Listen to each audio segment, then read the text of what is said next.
একটা কড়াই বসিয়ে দিয়েছি, তাতে দিয়ে দিলাম পরিমাণ মতো তেল। আজকে আমি একটা মাছ রান্না করে আপনাদের দেখাবো।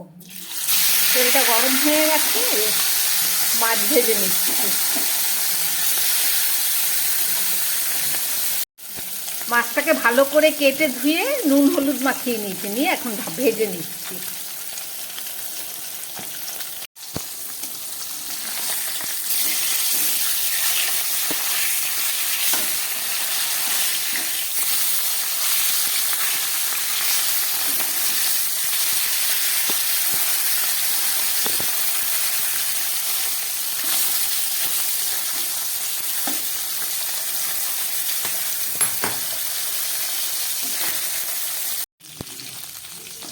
কম আছে মাছগুলো খুব ভালো করে লাল করে ভেজে নিলাম। এটা তুলছি।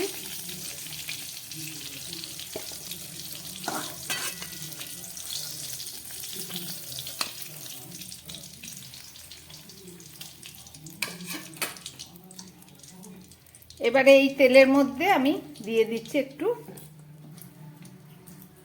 গোটা জিরে ফোড়ন, সঙ্গে দিয়ে দিচ্ছি একটা তেজপাতা,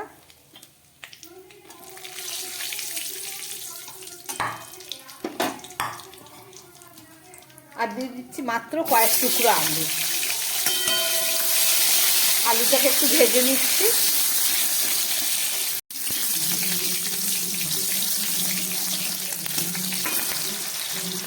এবার আমি দিয়ে দিচ্ছি একটু কেটে রাখা পেঁয়াজ। এবার আলু পেঁয়াজটাকে আবার একটু ভেজে নিচ্ছি। আলু পেঁয়াজটা খুব ভালোভাবে ভাজা হয়ে গেছে। এবার আমি এর মধ্যে দিয়ে দিচ্ছি পরিমাণ মতো নুন, আর দিয়ে দিচ্ছি এখানে বেটে রাখা আদা রসুনের পেস্ট, অল্প করে দিলাম।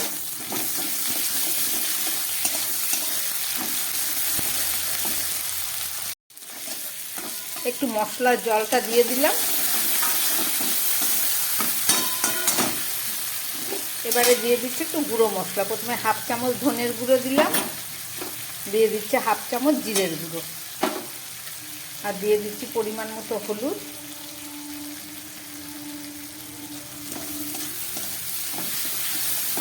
আবার একটু এটাকে ভেজে নিচ্ছি ভালো করে।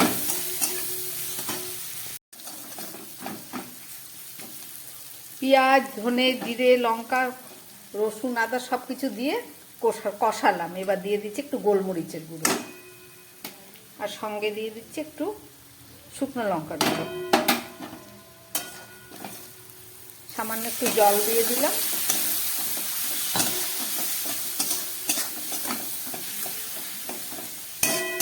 আবারও খুব ভালো করে আমি ভেজে নিচ্ছি। এবার দিয়ে দিচ্ছি একটু টমেটো।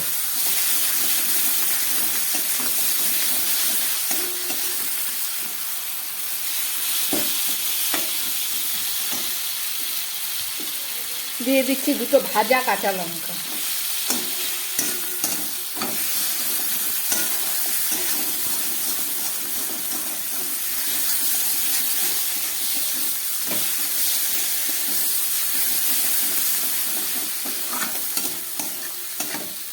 এবারে দিয়ে দিচ্ছি একটু গুঁড়ো গরম মশলা।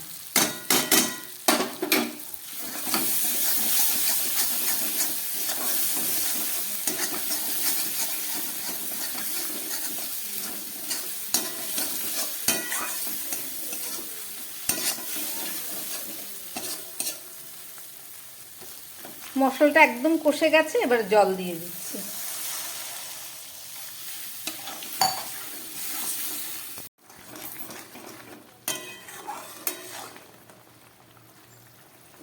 ঝোলটা পুরো ফুটে উঠেছে। এবার আমি মাছের পিসগুলো এর মধ্যে দিয়ে দিচ্ছি।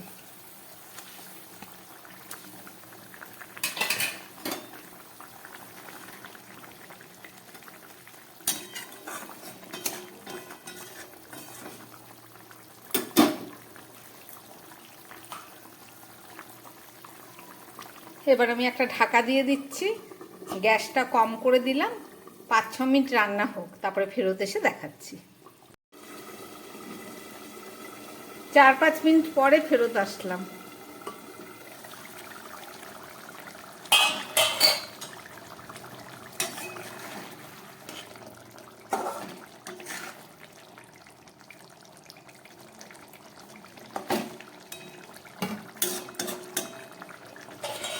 রান্নাটা আমার একদম রেডি, এইটুকু ঝোল থাক, ঠান্ডা হলে কিছুটা কমে যাবে।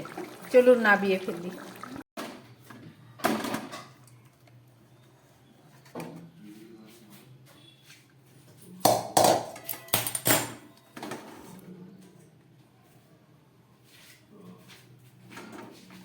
একদম গরম গরম মাছের ঝোল রেডি। রান্না করলাম, দেখলেন কিভাবে রান্না করলাম, দেখলেন। আশা করি আপনাদের ভালো লেগেছে। এটা খেতেও দারুণ স্বাদ হয়। যদি ভালো লাগে চ্যানেলটাকে লাইক করবেন ও সাবস্ক্রাইব করবেন। নমস্কার, সবাই সুস্থ থাকবেন, ভালো থাকবেন।